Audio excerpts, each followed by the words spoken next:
கடந்த காலங்களில் தமிழ்நாட்டை விட்டுச் சென்ற நிறுவனம் ஒன்று தற்போதைய அரசின் முயற்சியால் மீண்டும் முதலீடு செய்துள்ளதாக கூறியுள்ள அமைச்சர் கீர்த்தனா, ஒரு மாநிலத்தில் தொழில் புரியும் நிறுவனம் பிற மாநிலங்களில் முதலீடுகளை மேற்கொள்வது இயல்பானதுதான் எனவும், இந்த ஒப்பந்தங்களை தமிழ்நாட்டுடன் தவறாக தொடர்புபடுத்தி வதந்திகளை பரப்ப வேண்டாம் எனவும் தெரிவித்துள்ளார்.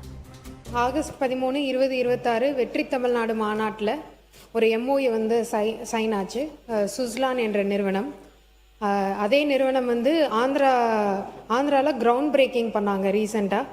அதை வைத்து இங்கே சைனான நிறுவனம் அங்கே போயிருச்சு அப்படின்னு ஒரு தவறான செய்தி சமூக வலைதளத்தில் காட்டுத்தீ மாதிரி பரவிட்டு இருக்கு.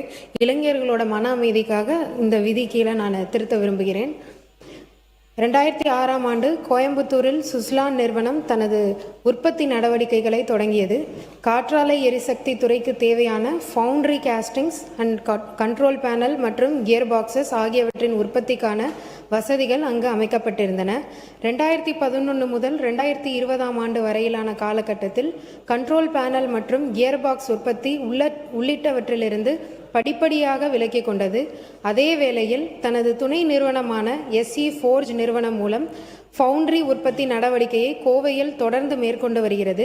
தமிழ்நாடு அரசின் தொடர்ச்சியான மற்றும் முனைப்பான முதலீட்டு ஈர்ப்பு நடவடிக்கைகளின் விளைவாக சுஸ்லான் நிறுவனம் தற்போது மாநிலத்தில் தனது உற்பத்தி நடவடிக்கைகளை மீண்டும் விரிவுபடுத்துவதில் உறுதியான ஆர்வத்தை வெளிப்படுத்தியுள்ளது.